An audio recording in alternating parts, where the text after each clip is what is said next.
The evening of our first date was a revelation to me. I had always thought Tracy was pretty, but when she came out in her new sundress and makeup, I realized how beautiful she really was. Soon we became a couple and then we started sleeping together. Then we started talking about getting married. Amanda, who is now married to Chad, was finally just a bad memory. And then one day, Tracy and Kimberly disappeared, and it was my fault. It all started because of a goddamn set of dishes. My family's Chinese dishes, to be exact. The dishes were inherited from my parents to me. My mom said she never used it, but I probably would have. Of course, I never used them either. They were just sitting in the garage of my former home. But then Amanda asked that if I wasn't going to use them, could she have them? I agreed because the 3 boxes of dishes were heavy. However, when I told Tracy about it, she got angry and accused me of doing whatever Amanda wanted. This made me angry, and the argument escalated. I found out that Tracy and Kimberly had packed up and left the next morning. I was devastated to the extreme and tried to call her to no avail. And then I wanted to cry when I thought about Tracy and Kimberly, but at the moment I had to pull myself together. As I said, I had a plan that I hoped would turn the economic tide in our neighborhood. If it worked, the bank promised to refinance the land loan and give me a short-term loan until the summer. But everything depended on the outcome of my presentation today. Afterward, I'd find Tracy and try to make things right. God, I hoped I wasn't too late. We'd been looking for new businesses to relocate to Milton or the surrounding area for almost 6 months. I found 6 that had announced their plans to expand their business or relocate. No sooner had we put together proposals for them than I read an article in the Wall Street Journal about Jeff Sterling and Sterling Pharmaceuticals. Mr. Sterling had just announced that he was moving a significant portion of production from China to the U.S. They began their search with 3 states: California, Oregon, and North Carolina.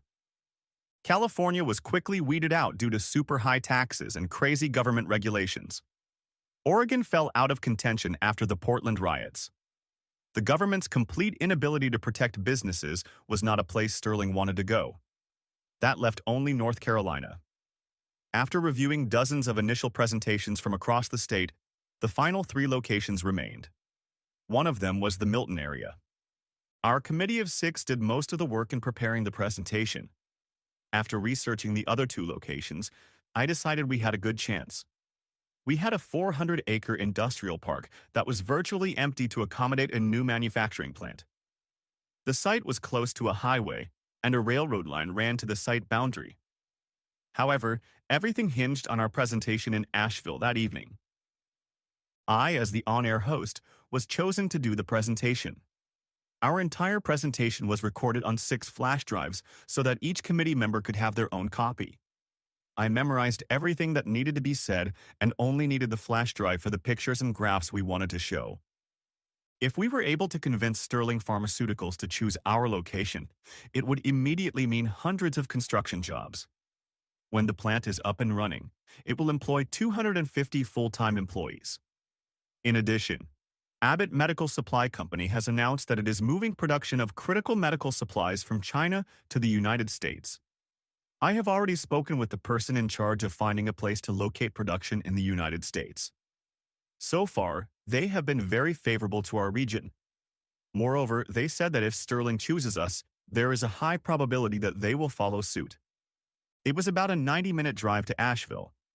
Still, I had plenty of time because our presentation wasn't scheduled until 7 in the evening, and it was now only 2:15 p.m. Besides, I wanted to finish filling out the quarterly income tax withholding forms.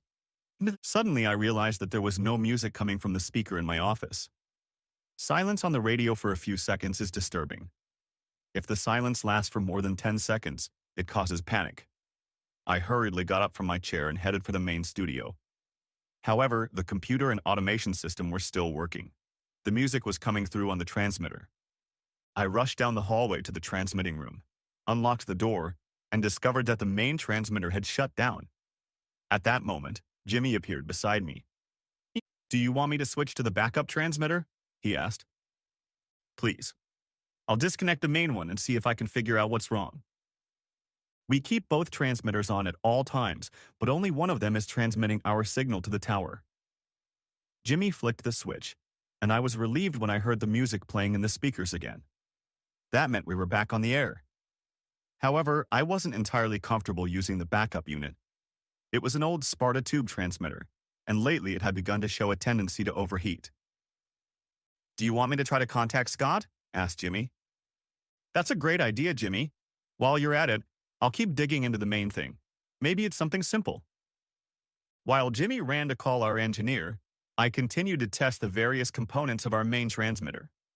10 minutes later, Jimmy showed up again. I couldn't get Scott on the phone because he left for another job. I talked to his wife and she said she would have him call us. That didn't make me happy, but there was nothing I could do about it, so I continued fiddling with our main transmitter. About 15 minutes later, Jimmy walked into the transmitter with a cordless phone. "This is Scott." Scott explained that he was working in 3 cities and couldn't leave. He had to finish his work before the weekend, but if the situation at WJTW got serious, Scott would be here the next day. In the meantime, he advised me to open a window in the transmitting room. This will greatly reduce the temperature in the room and prevent the Sparta transmitter from overheating. And to back me up, Scott suggested I remove the back cover from the transmitter. "Tom, a snowstorm is about to start, so you'll have to close the window," Scott said. "When you close it, turn the temperature down to 55 degrees. It'll be uncomfortable for you guys, but it'll keep the station running." "I don't have to worry about Tracy and Kimberly," I said, and my heart squeezed. "They won't be home today, but I'll tell Jimmy to close the window when he leaves and turn down the temperature." Hanging up the phone, I looked at the clock. It was 4:50 p.m. I had to put my foot up because it was a 90-minute drive to Asheville, and I didn't want to be late. "Jimmy," I said, poking my head into the main studio, "I'm out of here.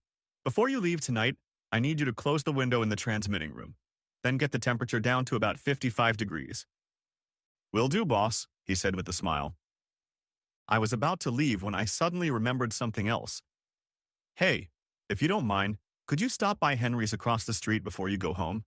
He was trying to shovel the driveway this morning and he was wheezing really bad. He didn't look too good." "I'd love to do that," Jimmy said, waving me toward the door. "But you need to get on the road because the storm is going to start in an hour." Snow started falling as soon as I drove out of town, but it was only a light dusting.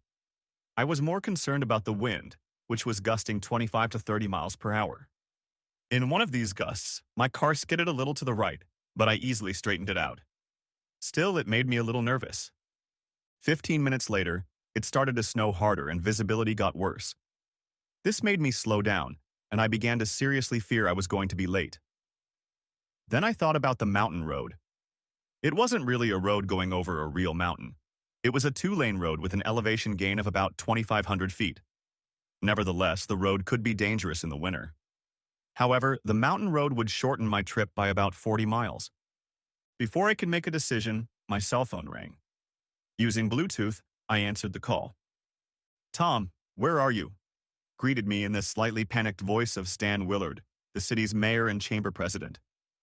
"I'm on my way, Stan," I replied. "It's only 10 past 5 and our presentation isn't until 7 this evening." I know, Stan was clearly worried.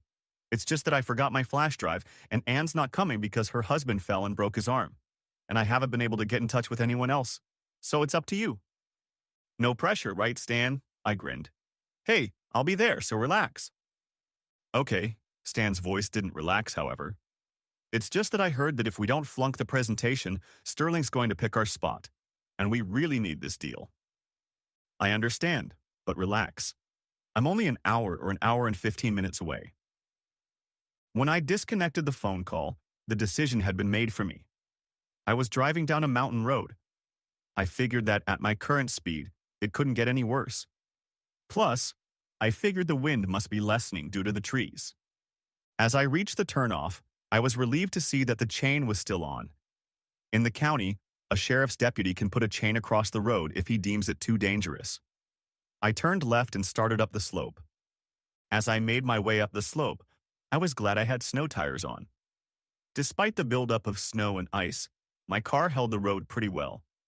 And, as I expected, the wind abated a bit once I was among the trees. I was starting to get excited about my decision to take the mountain road when an animal whizzed by in front of me.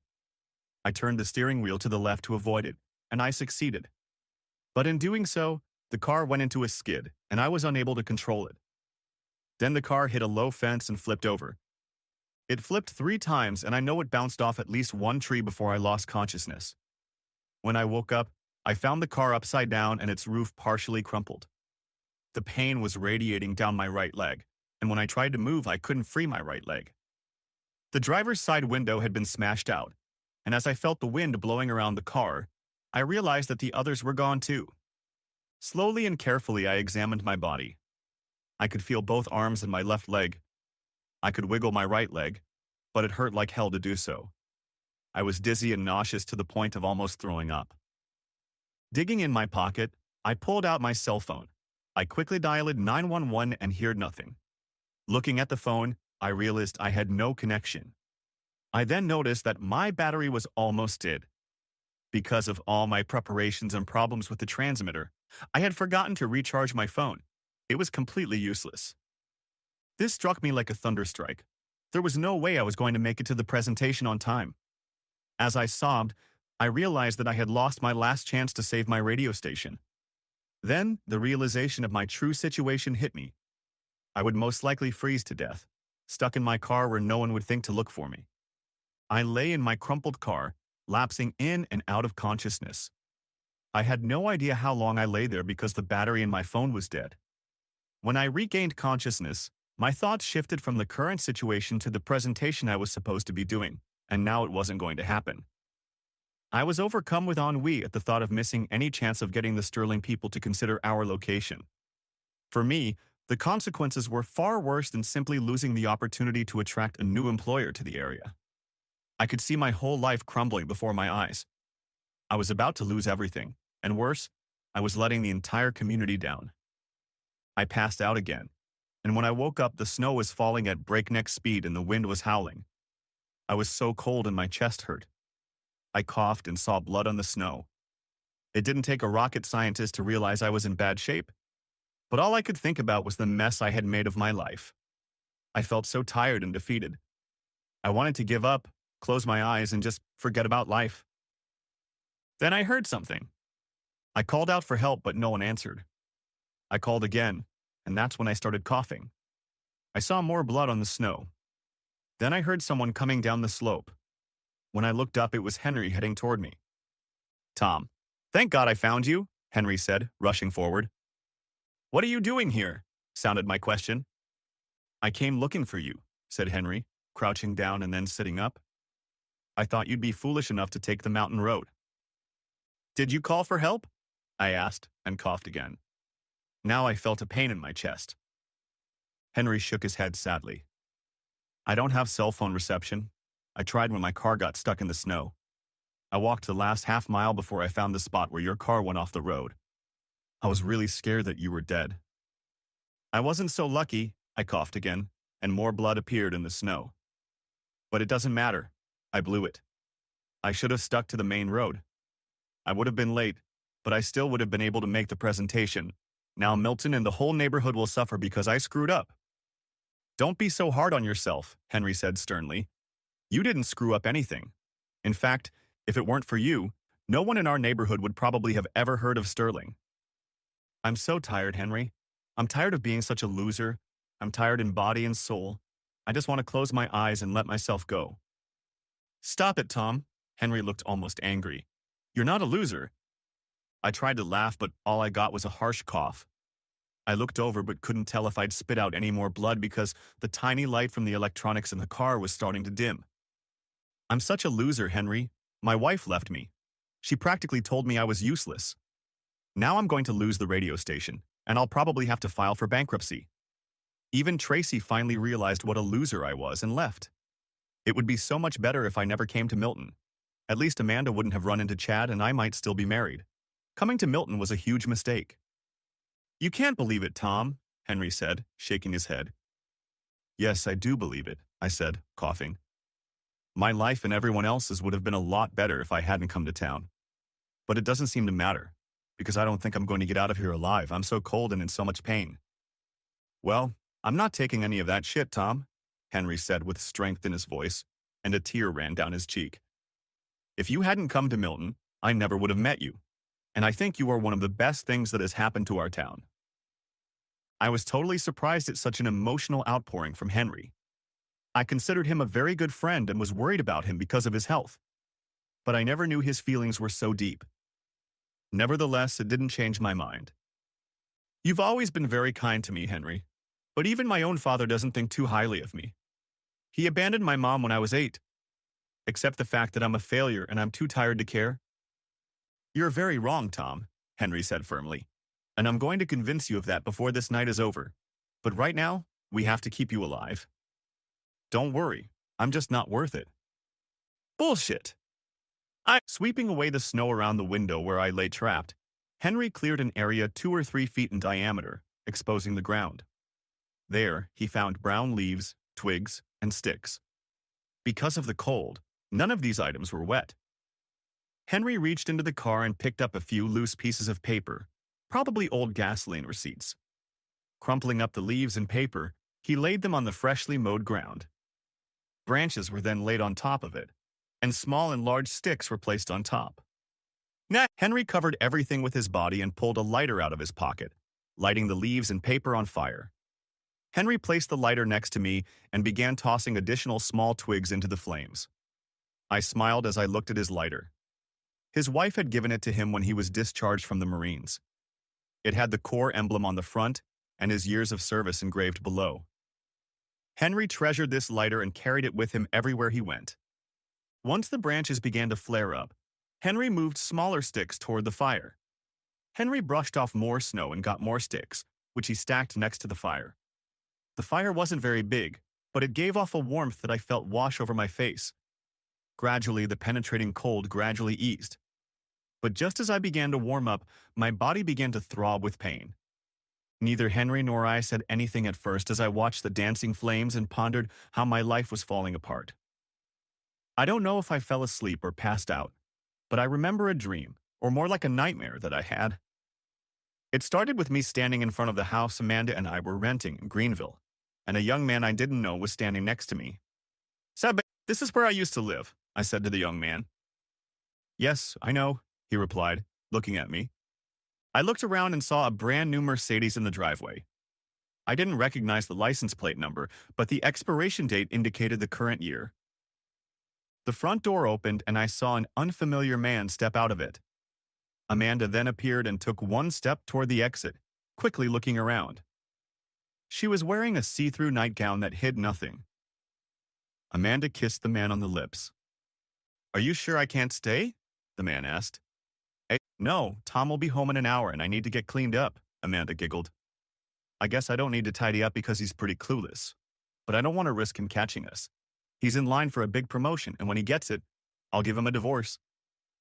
I was shocked and started yelling at my wife. "You bitch! Get your whore out of my house." However, neither of them even looked in my direction. Obviously, they couldn't hear me. "They can't hear you," the young man confirmed. "Remember when you said that if you'd never come to Milton, at least you'd still be married to Amanda?" "Well, you were right. You are still married to her. Is this the happy marriage you thought it would be?"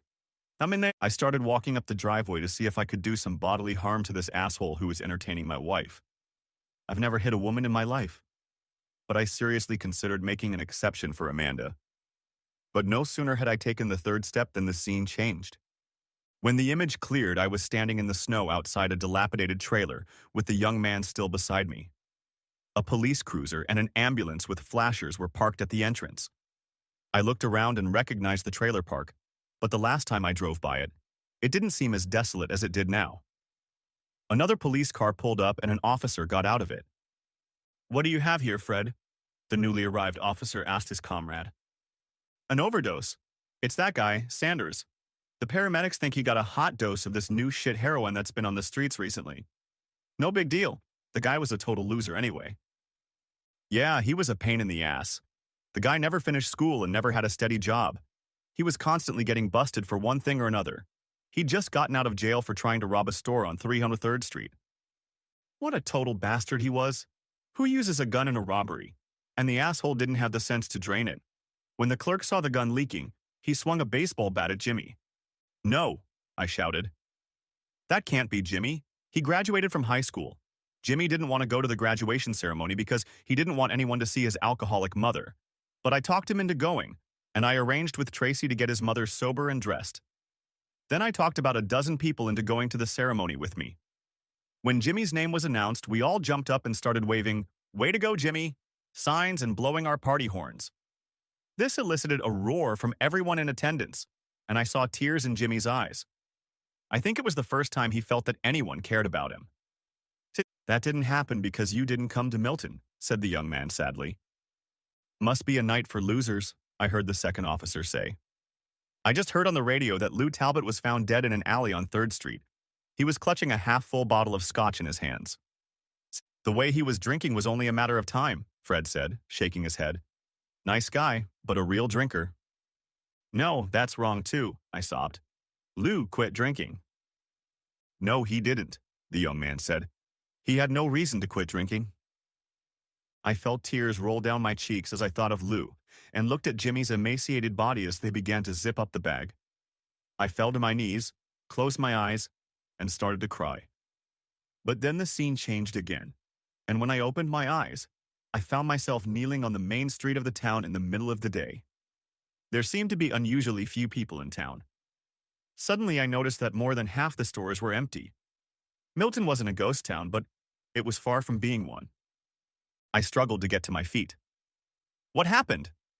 Okay, the economy was bad, but not that bad. "Don't you understand?" the young man asked. "You never moved here. Nobody ever knew anything about Sterling Pharmaceuticals. They put their factory in another part of North Carolina. Sterling wasn't the only company you had your eye on. You dug up information on others. But since you weren't involved in the search, nothing happened.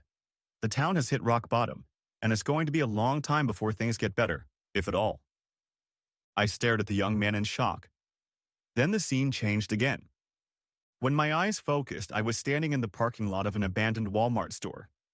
There was snow on the ground, the wind whipping back and forth. Then I saw a car parked in the shadows of the abandoned building. I thought it was strange that there was one car parked behind the building. I wondered if someone had abandoned it. So I headed over there to check it out.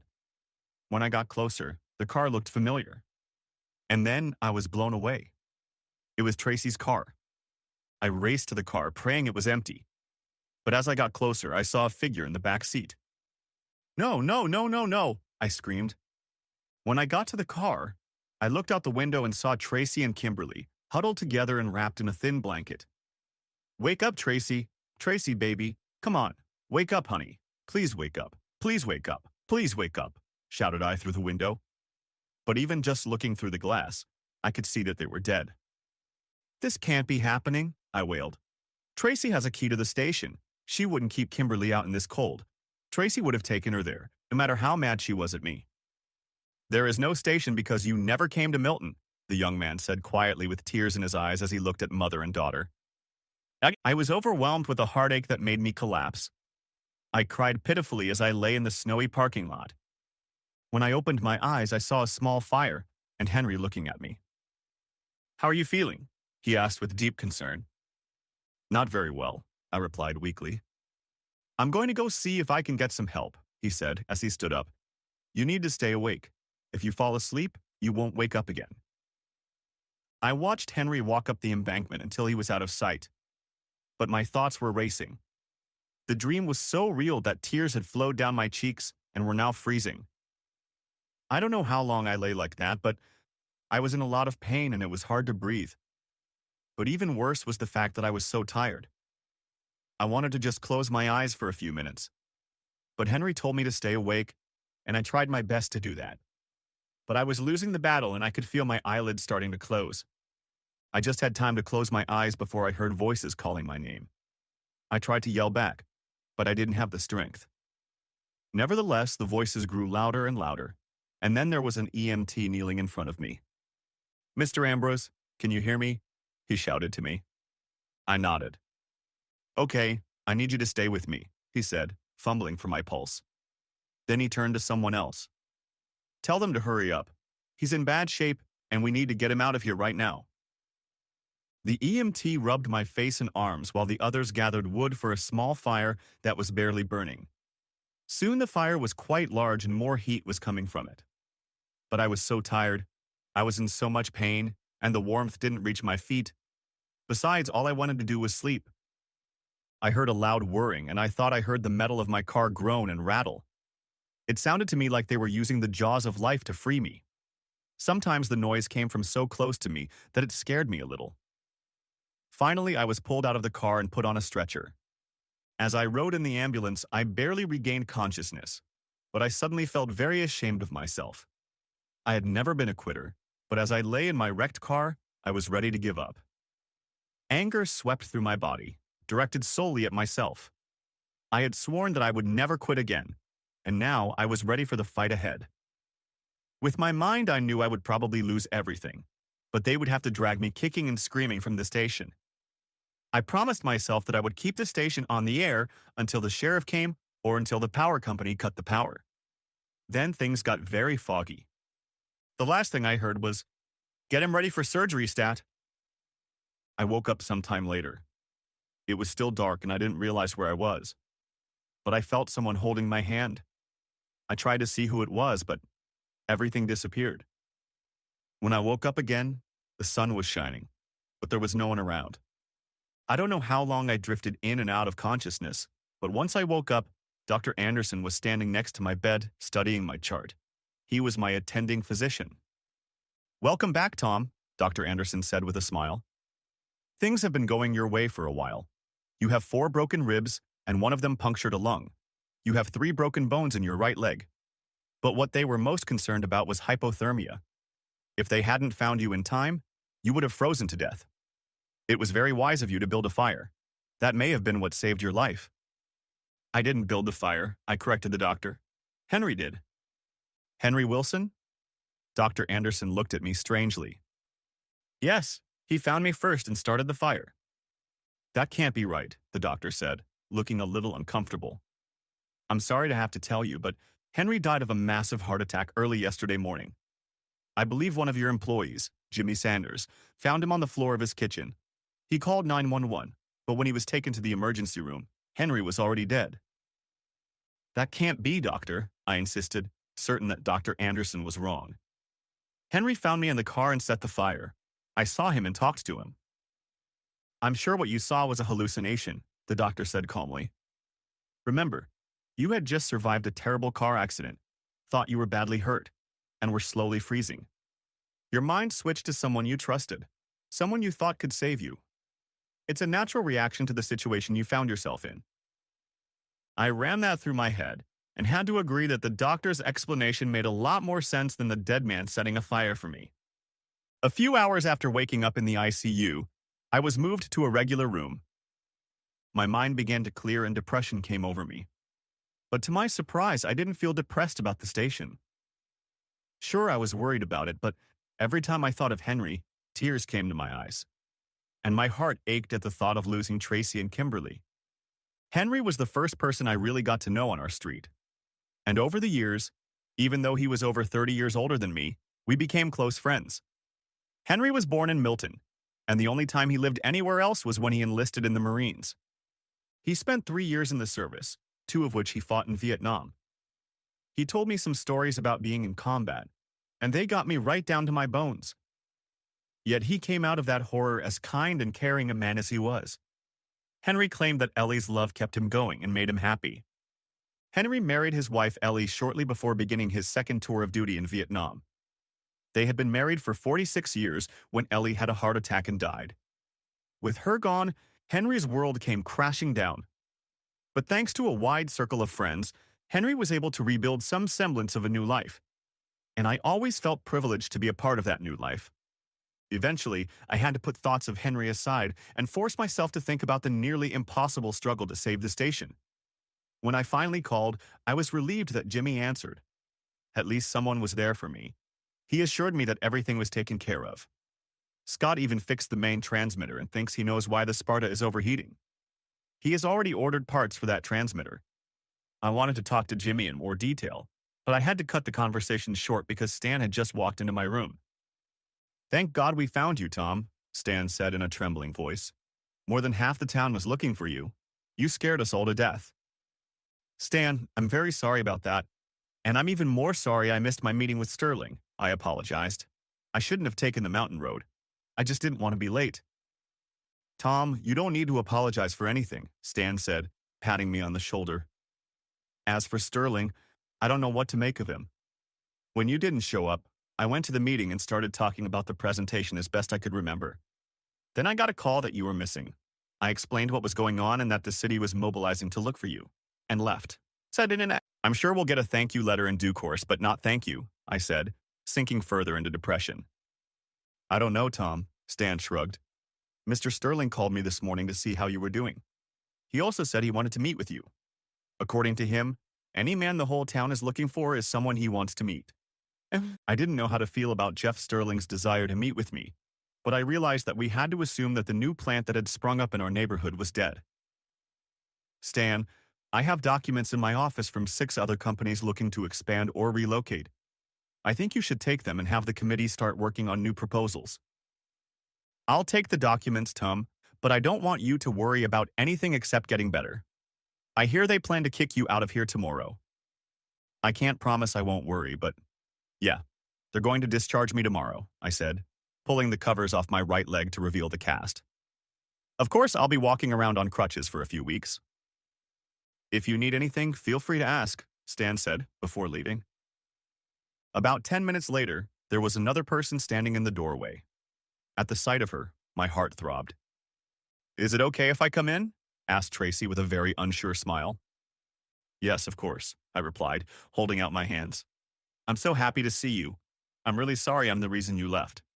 I'm not going to give Amanda the dishes. Tracy was instantly in my arms and covered my mouth with her hand when I mentioned the dishes again. Shh, it was never about the damn dishes, and you didn't make me leave. I was just really jealous that you still had feelings for Amanda, and you used the dishes to get back together with her. No, I don't care about Amanda, I assured Tracy. It's true what they say, time heals a broken heart. I loved her very much, and her betrayal hurt me deeply. But as time went on, I realized that I was never her true love. I'm not sure she ever truly loved me at all. But the truth is, Amanda never got over Chad. But you can't just stop loving someone, can you? Tracy said timidly. That's why I was so jealous. I was afraid you were still in love with her. After all, she's so beautiful and I'm so plain. Stop it, I said immediately. Yes, Amanda is a beautiful woman, but so are you, and you don't have to worry about her ever. I don't love her, and I don't hate her. What's more, I don't feel anything for her anymore. Besides, I found someone much better. I kissed her, and she responded with a passionate kiss. Tracy pressed herself against me for a long time. When she finally pulled away, Tracy whispered in my ear, I love you so much. As Tracy sat down in the chair next to the bed, I saw a little head peeking out from around the corner of the doorway. Mommy, do you have a few minutes yet? Yes, honey, you can come in, Tracy said to her daughter. Is Mr. Tom still mad at us? She asked her mother fearfully. Mr. Tom has never been angry with any of you, I immediately replied. In fact, Mr. Tom loves you both. Kimberly squealed with happiness and rushed toward me at full speed. If Tracy hadn't intercepted her, I'm sure she would have thrown herself on top of me. The next day, Jimmy drove me back to the station, and Tracy had already cleared a path so I could get around on my crutches. Over the next few weeks, I got better physically, but the station and my financial life was dying. I was behind on all my bills and saw no way to turn things around. I had already received notice that the mortgage on the land for the new tower would be sold on the courthouse steps 5 days after Christmas. I received a second notice on my electric bill and realized I was days away from having my power cut off. When that happened, I was really screwed. My staff agreed to get half pay until I could get by, but I was struggling to pay even that. And Tracy adamantly refused to take any of it. In fact, she was saving money wherever she could. Tracy found ways to extend the life of our printer cartridges, and she made notebooks out of used paper. Instead of buying bottled water, Tracy took used plastic bottles, cleaned them, and filled them with tap water, then put them in the refrigerator. She started buying all of our food at the dollar store and a winter coat for Kimberly at the thrift store. And Tracy did all of this while going from business to business trying to find new advertisers. I had tears come to my eyes when Kimberly walked into my office one morning and held out her piggy bank to me so I could pay my bills. I kissed her and told her she was very sweet, but I thought she should buy something nice for her mother. I felt like I was drowning and there was no life preserver around. I was losing faith in everything but Tracy and Kimberly.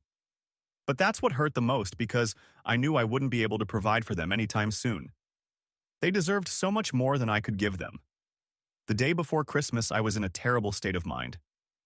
But on that day, I was visited by three angels who restored my faith and lifted my spirit. No, they were not spiritual entities. They were flesh and blood, just like you and me. Nevertheless, they were my savior angels, and they came in my darkest hour.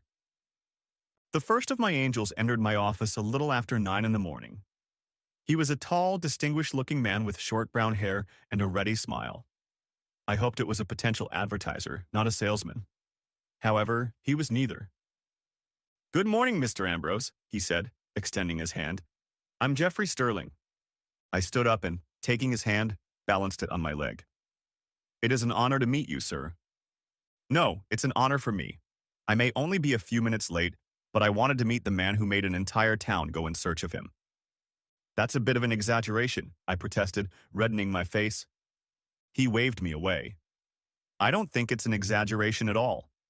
I must say I was stunned when the mayor of your city interrupted his presentation to go looking for you. The presentation, I must say, was pretty crappy. Nevertheless, I was intrigued that this city had banded together to find one of its own. That impressed the hell out of me. Then you sent me a flash drive with the actual presentation, and I was even more impressed. I just wanted you to be the first to know that Sterling Pharmaceutical has decided to build their new plant here. We signed the papers yesterday.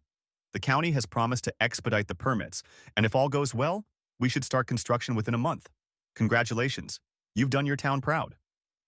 "Mr. Sterling, on behalf of all my neighbors, thank you," I managed to mumble, and then another thought hit me. "Is it really official? Is it okay if I announce it on the air?" "It is, Jeff, and you can shout it to the world. All the papers are signed, sealed, and delivered. It's all settled now. I've authorized the plans to be drawn and the surveyors will be out within the week. Now I have to go, but it has been an honor to meet you and I look forward to working with you in the years to come." With those words, Jeff turned and walked away. I went to the production room and prepared an announcement of the news. I then put it into the rotation of commercials that were to be played every hour for the rest of the day. My phone started blowing up within minutes of the announcement going live. I spent the next 2 hours talking, mostly to committee members, assuring them that the news was true. It was indeed great news for our neighborhood, but I felt it came too late for me. The bank couldn't approve the loan for the station until January at the earliest. By then, I would be on the brink of ruin. A little after 11 a.m., my second angel showed up in the person of John Zornbeck, a local attorney I knew because we were both members of the same Rotary Club. I tried several times to talk him into advertising on the station, but he only laughed and said he had enough to do. I thought that perhaps with the economic downturn, John had changed his mind. But that wasn't the purpose of his visit. "Tom, did you know I'm Henry Wilson's attorney?" he asked. "No," I shook my head. "Henry and I rarely talked about finances. He told me he lived on a Marine's pension, Social Security, and a few investments. We both knew we each had to watch our pennies." "I've been Henry's attorney for the last 20 years, John explained. Now that Henry has passed away, I am the trustee of his estate. Years before Henry's wife died, they set up a trust. But you're right, he didn't have much. He lived mostly on his Marine Corps pension and Social Security. He also had about $45,000 in investments, and he owned the house outright." At this point, my phone rang again, and apologizing, I answered it. It was Stan. Apparently, he was the last to know about Sterling's announcement. "Listen, Stan, can I call you back? I'm with someone right now." Stan agreed as soon as I promised to call him back when I was free. "Sorry, but after the announcement that Sterling is going to build their plant here, I'm a little crazy," I said with a sheepish grin. "Yeah, by the way, congratulations. You guys on the chamber committee have done a fantastic job. I can see you're very busy, so I'll get right to the point. Henry left you everything he had. I liquidated his investments yesterday, and here's a cashier's check for $45,973.53. The house and everything in it belongs to you. You can either live in it or sell it. Whatever you want to do, here are the keys. If you want to sell it, I will arrange the sale. It's one of the nicest houses on the block, so I think it will sell for between $225,000 and $250,000. I immediately told John to put the house on the market. After John left, I called Stan back and told him what Jeff Sterling had told me. He was so agitated he could barely speak. I finally told him that I had some errands to run and we would talk later. I sat looking at the cashier's check and thought about how generous and loving Henry had been to me. This gift meant a lot to me. And then I remembered the dream I'd had as I lay locked in the car.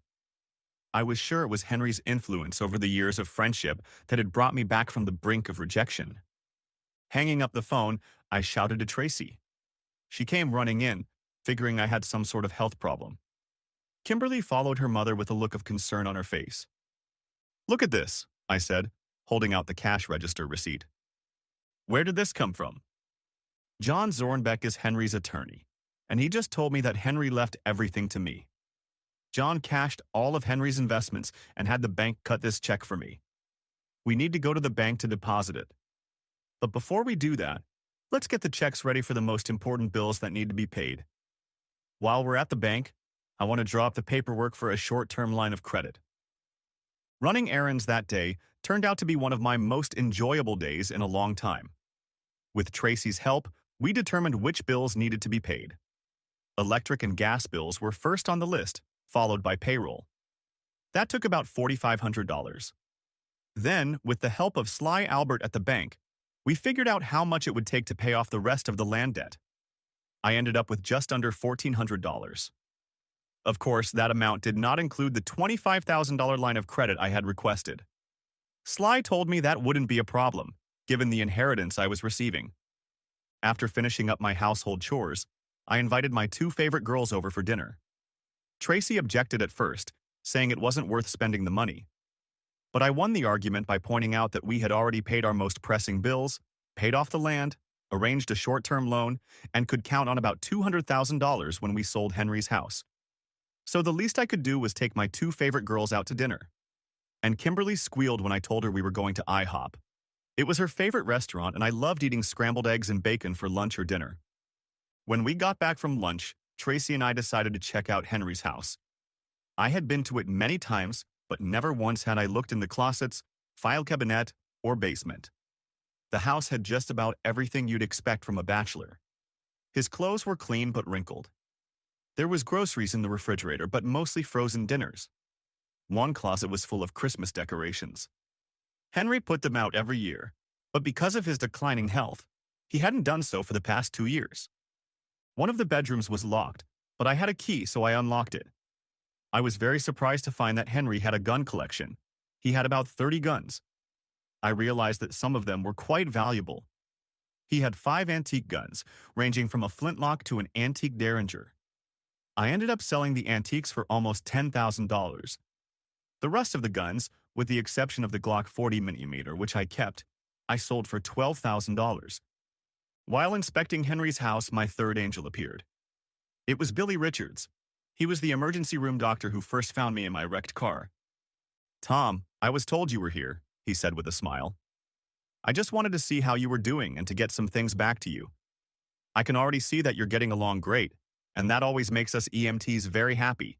We found these things in your car and I wanted to return them." Billy handed me my 9mm Glock, which I kept locked in the glove compartment. I took it with a sheepish grin. Then he held out a lighter with a Marine Corps emblem on it. "That's not mine," I informed him. "Really?" said Billy with a look of confusion on his face. "I found it in your car right by the driver's side window." "That's impossible," I said immediately.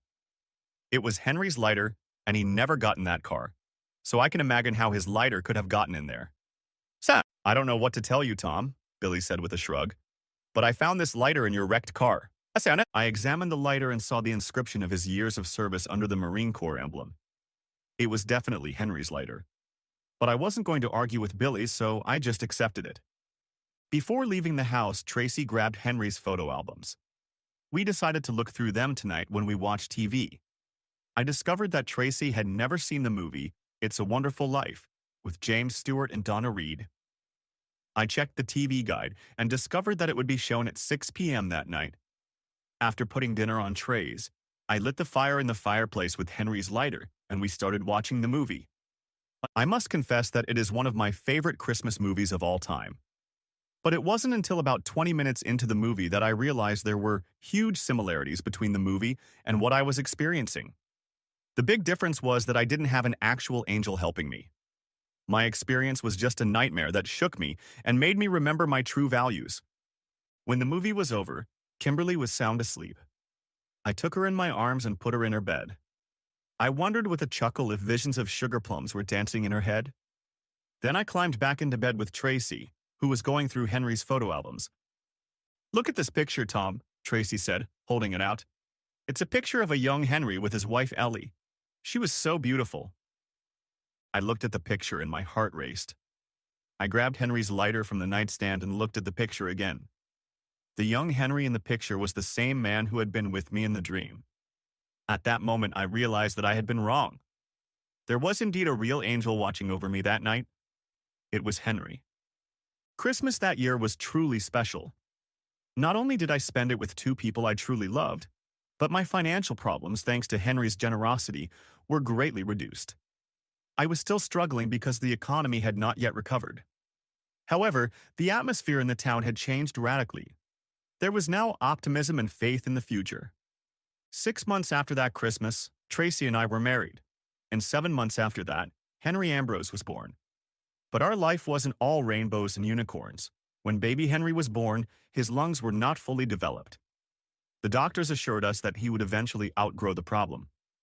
But for 2.5 years, little Henry struggled to stay on his feet. He tired easily and choked when he played with Kimberly or other children. By then, COVID-19 was raging across the country, and Tracy and I feared for our son. Then, the thing we feared most happened. Henry contracted the COVID virus. It started with a slight cough and then a low-grade fever. On the third day, we had to rush him to the hospital. By then, the doctors knew that respirators were of little use. Fortunately, the doctor treating Henry did his own research. After several days of conventional treatment, with Henry getting worse by the day, our doctor started using non-politically correct medications. But Henry's condition continued to worsen, and we were told to prepare for the worst. Only one of us was allowed to be near Henry at a time. So Tracy and I alternated sitting by his bedside. As devastated as I was, I knew Tracy was barely hanging on. But more than anything, I was worried about Kimberly. When Henry was born, she became like a second mom to him. She fed him, played with him, and changed his diapers, even if they weren't dirty. While Tracy and I spent time at the hospital, Kimberly mostly stayed in her room and cried. Many times when I went to check on her, she would be sitting on the floor clutching Henry's teddy bear in her hands, tears streaming down her face. On the morning of the 8th day, I woke up in Henry's room and the sun was just beginning to shine. When I looked at my son, he was watching me. When he realized I was awake, he smiled at me. "How are you feeling, son?" I asked, barely managing to suppress the question. "Daddy, I'm hungry," he replied weakly. "Can I have some pancakes?" I don't think I've ever been happier than I was at that moment. "I'll see what I can do, son," I said, pressing the nurse call button. The nurse told Henry that the pancakes might taste too good at first, but she agreed to bring him apple juice and toast with jam. Henry didn't complain and ate everything. From then on, he got better every day. After 3 more days in the hospital, we were finally able to take him home. As excited as we were to have Henry home, I think Kimberly was happier than all 3 of us. For weeks, she barely let Henry out of her sight. Eventually, he complained to me, and I had to put some restrictions on Kimberly's mothering. That was 16 years ago, and all that time Tracy and I had been happily married. We had our ups and downs. In college, Kimberly tore her ankle playing soccer, which ended her college career. She worried about it for a while, but then recovered. Over the years, I've had to have my appendix removed and hernia surgery. Tracy was frightened when she discovered a lump on one of her breasts. It turned out to be just a cyst. Henry's lungs finally developed as the doctors promised, and he started playing soccer and baseball in high school. He was pretty good, but he didn't play sports in college. Kimberly went off to Wingate University to study nursing. When it was Henry's time, he decided to attend the small nearby Tyler University. His major was communications. Kimberly earned her degree and became a physician assistant. She works at a small medical practice in Milton. Henry, on the other hand, decided to follow me into the radio business. He loves radio as much as I do and had studied the business from the inside out. Besides, he was a pretty good salesman. Tracy and I wanted to have another child, but that proved impossible because Tracy had to have a hysterectomy due to women's health issues. When the question of children was closed, Tracy and I turned our energies and love to our two children, and of course, our radio business. Yes, Tracy still worked at the radio station. As for Amanda and Chad, they married, and I have to admit that seeing them out on the town holding hands and hugging was difficult at first. But their union ended after 5 years when Chad was recalled to the main office because he failed the company's southern expansion. Amanda refused to move to Philadelphia, and after a bitter divorce, they parted ways. There were rumors that one or both were cheating on each other. I bet on both, but never found out the truth. Funny thing is, I see Amanda regularly now. After she and Chad divorced, Amanda moved back into the house across the field and continued to run her business. One day there was a knock on my office door and I was surprised to see Amanda standing there. She had been divorced for about 3 months at that point, and I had no way of knowing what she wanted. "Can I interrupt you for a minute, Tom?" asked Amanda. She still looked about the same, but I wasn't particularly happy to see her. I hoped she hadn't come over to get into some kind of argument. "Sure," I replied, pointing to one of the chairs in front of my desk. "What can I do for you?"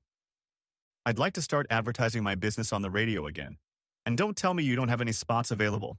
I'm listening, and I know you can fit me in. I also know that Maggie's interior design is no longer advertising." I laughed. "Okay, Amanda, how much do you want to spend?" With the financial part settled, I took Amanda to the production studio to cut the commercials. She, of course, wanted to voice her own commercials, which made sense. After finishing the job, I felt awkward sitting there with my ex-wife. Finally, she broke the silence with a sigh. "I know this is very late and probably means nothing to you, but I'm really very sorry for what I did to you. I have no excuse except that Chad really got into my head." I sat stunned for a while, but finally smiled and nodded. "No, that means a lot. Thank you." "You know," Amanda continued, "the longer I was with Chad, the more I realized that I had made a huge mistake. I realized that everything you said about him was true. But by then, I had already burned all the bridges that could have led me to you. But if we could be like distant friends, I would be very happy about it." I agreed, and Amanda remains one of our advertisers to this day. We don't socialize except at social events.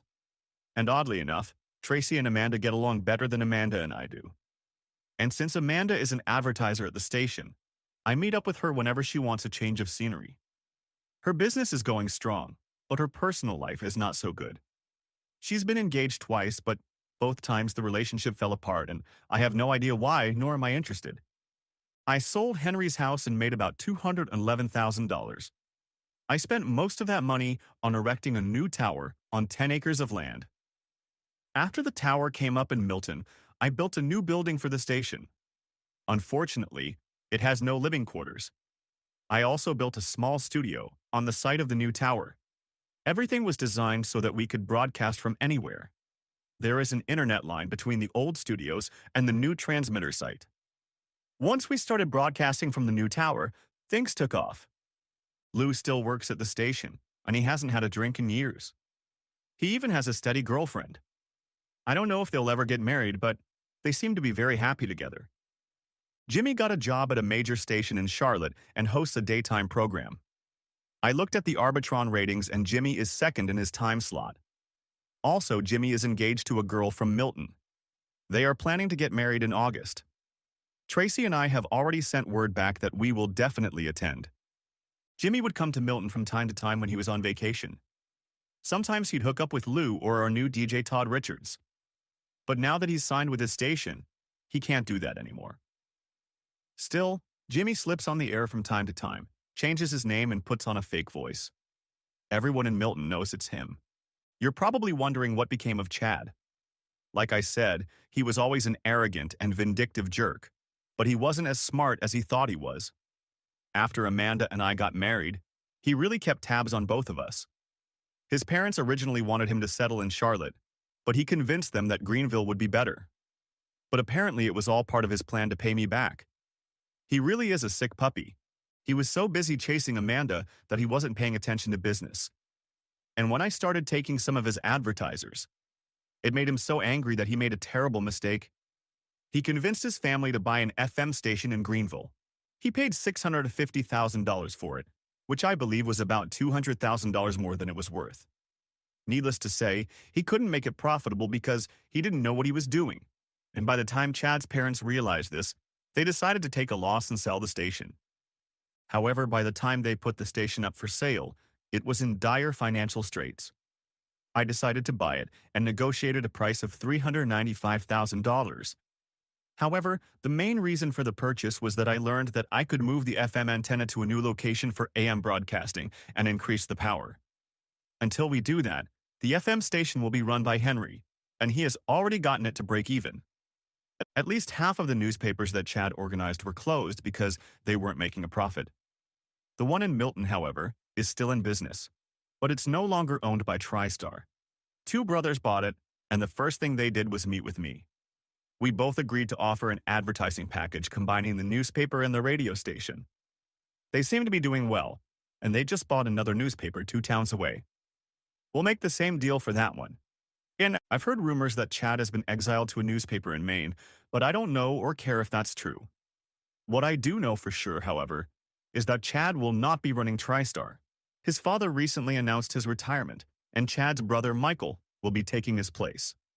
It's Christmas time again, and the kids are home from school. And yes, I built a fireplace in the new house, and we continue to watch. It's a wonderful life every Christmas Eve in front of the fire, which I light with Henry's old lighter. I thank God for allowing Henry to watch over my family and me. But before I end this article, I want to share one last story with you. Shortly after my son Henry woke up from his COVID disease, he told me about a dream he had. My son told me that he dreamed he was walking down a road toward a bright light, but he was stopped by a soldier. The soldier told him that he was going the wrong way and, taking my son by the hand, led him to the other side of the road. That's when he woke up. "Dad," my son said to me with a perplexed look on his face, "the soldier said he would see us all again someday." I've only told this story a few times, and naturally no one believes it except my family. I don't care if they believe it or not. Ever since my accident, I believe Henry was my guardian angel, and I thank God that I was honored to be his friend. Merry Christmas, and as Tiny Tim said, God bless us all. The end. If you haven't watched the first part of this video, the link will be in the description. Thanks for watching. I hope you enjoyed it. So subscribe to my channel and watch the next video.